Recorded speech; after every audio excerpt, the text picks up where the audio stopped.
इस अध्याय में बतलाया गया है कि श्री साईं बाबा ने किस प्रकार धार्मिक ग्रंथों को कर स्पर्श से पवित्र कर अपने भक्तों का पारायण के लिए देकर अनुग्रहित किया था तथा और अन्य घटनाओं का उल्लेख किया गया है। प्रारंभ। जनसाधारण का ऐसा विश्वास है कि समुद्र में स्नान कर लेने से ही समस्त तीर्थों तथा पवित्र नदियों में स्नान करने का पुण्य प्राप्त हो जाता है। ठीक उसी प्रकार सद्गुरु के चरणों का आश्रय लेने मात्र से ही तीनों शक्तियों पर परब्रह्म को नमन करने का श्रेय सहज ही प्राप्त हो जाता है। श्री सच्चिदानंद साई महाराज की जय हो। वे तो भक्तों के लिए काम कल्पतरु दया के सागर और आत्मानुभूति देने वाले हैं। हे साई, तुम अपनी कथाओं के श्रवण में मेरी श्रद्धा जागृत कर दो। घनघोर वर्षा ऋतु में जिस प्रकार चातक पक्षी स्वाति नक्षत्र की केवल एक बूंद का पान कर प्रसन्न हो जाता है, उसी प्रकार अपनी कथाओं के सारे सिंधु से प्रकटित एक जलकण का सहस्रांश दे दो, जिससे पाठकों और श्रोताओं के हृदय तृप्त होकर प्रसन्नता से भरपूर हो जाएं, शरीर से स्वेद प्रवाहित होने लगे, आंसुओं से नेत्र परिपूर्ण हो जाए, प्राण स्थिरता पाकर चित्त एकाग्र हो जाए और पल पल पर रोमांच हो उठे। ऐसा सात्विक भाव सभी में जागृत कर दो। पारस्परिक वैमनस्य तथा वर्ग अपवर्ग का भेदभाव नष्ट कर दो, जिससे वे तुम्हारी भक्ति में सिसके बिलके और कंपित हो उठे। यदि ये सब भाव उत्पन्न होने लगे तो उसे गुरु कृपा के लक्षण जानो। इन भावों को अंतकरण से उदित देखकर गुरु अत्यंत प्रसन्न होकर तुम्हें आत्मानुभूति की ओर अग्रसर हो करेंगे। माया से मुक्त होने का एकमात्र सहज उपाय अनन्य भाव से केवल श्री साईं बाबा की शरण जाना है। वेद वेदांत भी माया रूपी सागर से पार नहीं उतार सकते।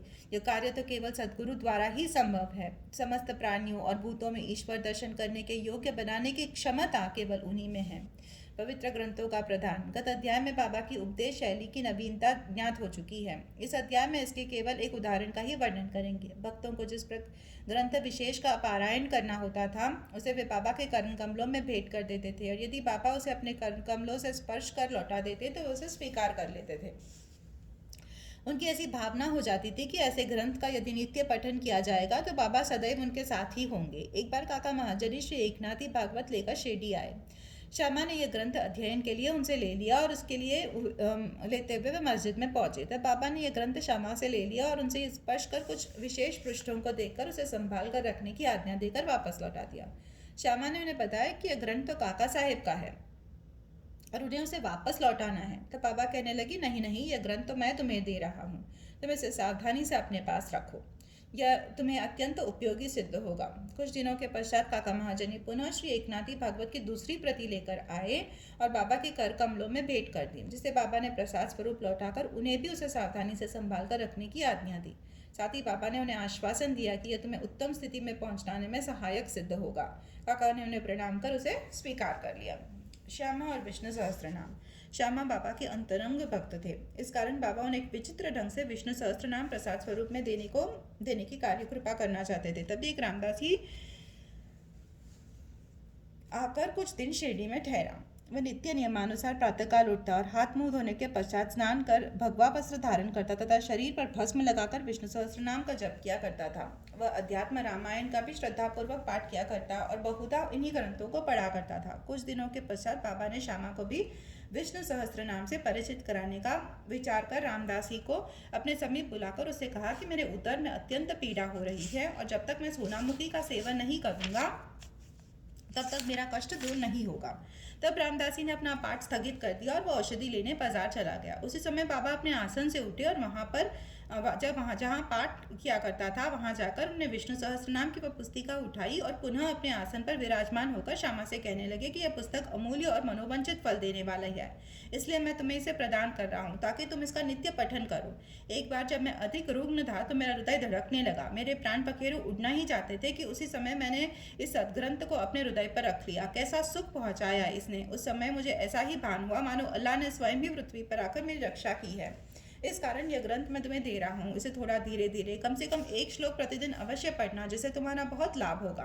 तब श्यामा कहने लगी कि मुझे इस ग्रंथ की आवश्यकता नहीं, क्योंकि इसका स्वामी रामदासी एक पागल, हठी और अति क्रोधी व्यक्ति है जो व्यर्थ ही अभी आकर लड़ने को तैयार हो जाएगा। अल्प शिक्षित होने के नाते मैं संस्कृत भाषा में लिखित इस ग्रंथ को पढ़ने में भी असमर्थ हूँ। श्यामा की धारणा थी कि बाबा मेरे और रामदासी के बीच मनमुटाव करवाना चाहते थे, इसीलिए ही यह नाटक रचा है। बाबा का विचार उनके प्रति क्या था यह उनकी समझ में नहीं आया। बाबा ये न के न प्रकारे न विष्णु सहस्त्रनाम उसके कंठ पे उतार देना चाहते थे।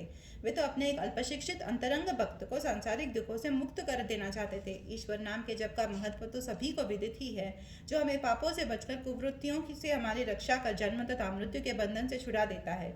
ये आत्मशुद्धि के लिए एक उत्तम साधन है, जिसमें न किसी सामग्री की आवश्यकता है और न किसी नियम के बंधन की। इससे सुगम और प्रभावकारी साधन अन्य कोई नहीं। बाबा की इच्छा तो श्यामा से यह साधना कराने की थी, परंतु श्यामा ऐसा न चाहते थे, इसलिए बाबा ने उन पर दबाव डाला। ऐसा बहुधा सुनने में आया है कि बहुत पहले श्री एकनाथ महाराज ने भी अपने एक पड़ोसी ब्राह्मण से विष्णु सहस्त्रनाम का जप करने के लिए आग्रह कर उसकी रक्षा की थी। विष्णु सहस्त्रनाम का जप चित्त शुद्धि के लिए एक श्रेष्ठ तथा स्पष्ट मार्ग है, इसीलिए बाबा ने श्यामा को अनुरोध पूर्वक उसके जप में प्रवृत्त किया। रामदासी बाजार से तुरंत सोनामुखी लेकर लौट आया। अन्ना चिंचनीकर जो वहां उपस्थित थे प्राय पूरे नारद मुनि ही थे तथा उन्होंने उक्त घटना का संपूर्ण वृत्तांत रामदासी को बता दिया। रामदासी क्रोधावेश में आकर श्यामा की ओर लपका और कहने लगा कि यह तुम्हारा ही कार्य है, जो तुमने बाबा के द्वारा मुझे उधर पीड़ा के बहाने से औषधि लाने को भेजा। यदि तुमने पुस्तक न लौटाई तो मैं तुम्हारा सिर तोड़ दूंगा। श्यामा ने उसे शांतिपूर्वक समझाया, परंतु उसका कहना व्यर्थ ही हुआ। तो बाबा प्रेम पूर्वक बोले कि अरे रामदासी, ये क्या बात है, क्यों उपद्रव कर रहे हो? क्या श्यामा अपना बालक नहीं है?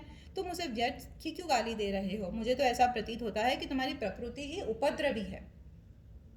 क्या तुम नम्र और मृदुल वाणी नहीं बोल सकते? तुम नित्य प्रति इन पवित्र ग्रंथों का पाठ किया करते तो, और फिर भी तुम्हारा चित्त अशुद्ध ही है। जब तुम्हारी इच्छाएं ही तुम्हारे वश में नहीं है तो तुम रामदासी कैसे? तुम्हें तो समस्त वस्तुओं से अनासक्त होना चाहिए। कैसी विचित्र बात है कि तुम्हें इस पुस्तक पर इतना अधिक मोह है। सच्चे रामदासी को तो ममता त्याग कर समदर्शी होना चाहिए। तुम तो अपनी बालक श्यामा से केवल एक छोटी सी पुस्तक के लिए झगड़ा कर रहे हो। जाओ अपने आसन पर बैठो। पैसों से पुस्तक तो अनेक प्राप्त हो सकती हैं, परंतु मनुष्य नहीं। उत्तम विचारक बनकर विवेकशील हो।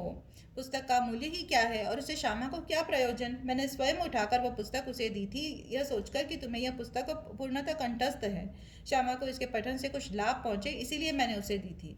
बाबा के ये शब्द कितने मृदु और मार्मिक तथा अमृतुल्य है। इनका प्रभाव रामदासी पर पड़ा। वह चुप हो गया तथा फिर श्यामा से बोला कि मैं इसके बदले में पंचरत्नी गीता की एक प्रति स्वीकार कर लूंगा।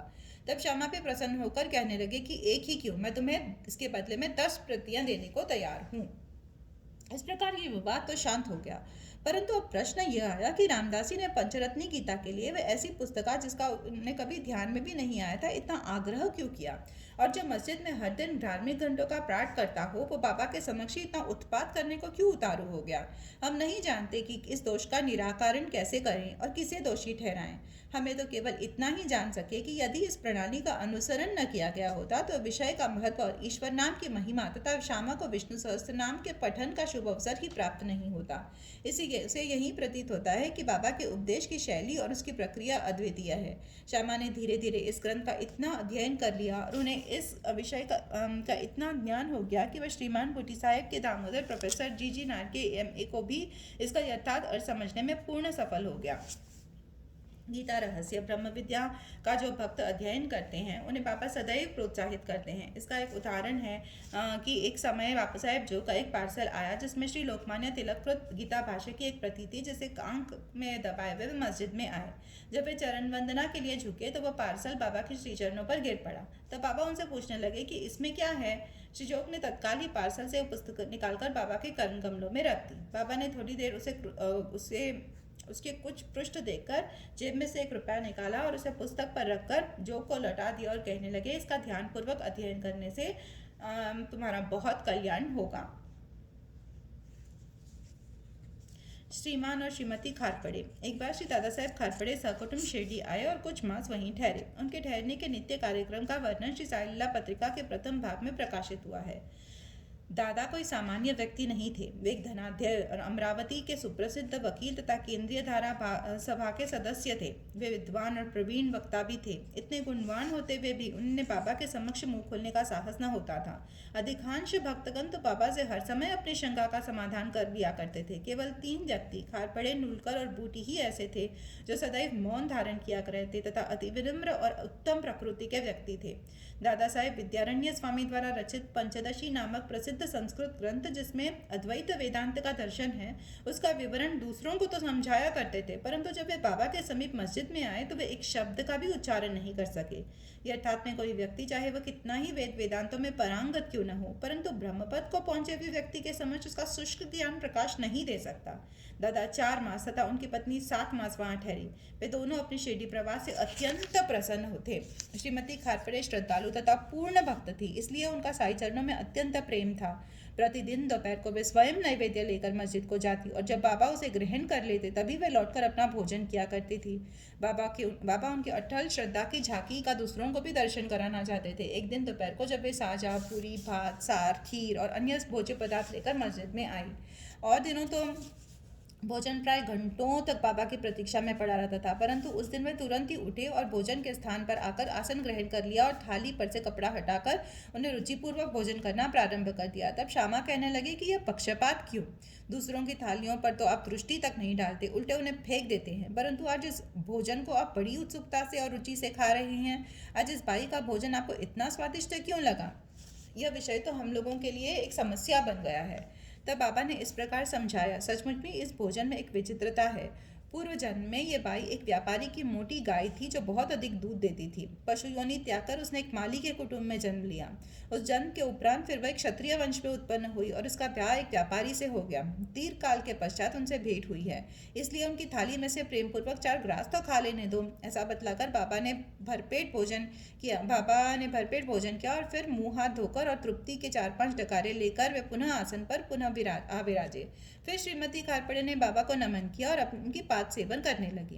बाबा उनसे वार्तालाप करने लगे और साथ ही साथ उनके हाथ भी दबाने लगे। इस प्रकार परस्पर सेवा करते देख श्यामा मुस्कुराने लगा और बोला कि देखो तो, यह क्या अद्भुत दृश्य है कि भगवान और भक्त एक दूसरे की सेवा कर रहे हैं। उनकी सच्ची लगन देकर बाबा अत्यंत कोमल तथा मृदु शब्दों में अपने श्रीमुख से कहने लगे कि अब सदैव राजा राम का जप किया करो, और यदि तुमने इसका अभ्यास क्रमबद्ध कर लिया तो तुम्हें अपने जीवन के ध्येय की प्राप्ति अवश्य हो जाएगी। तुम्हें पूर्ण शांति प्राप्त होकर अत्यधिक लाभ होगा। आध्यात्मिक विषयों से अपरिचित व्यक्तियों के लिए यह घटना साधारण सी प्रतीत होगी, परंतु शास्त्रीय भाषा में यह शक्तिपात के नाम से विदित है, अर्थात गुरु द्वारा शिष्य में शक्ति संचार करना। कितने शक्तिशाली और प्रभावकारी बाबा के वे शब्द थे जो एक क्षण में ही हृदय कमल में प्रवेश कर गए और वहां अंकुरित हो उठे।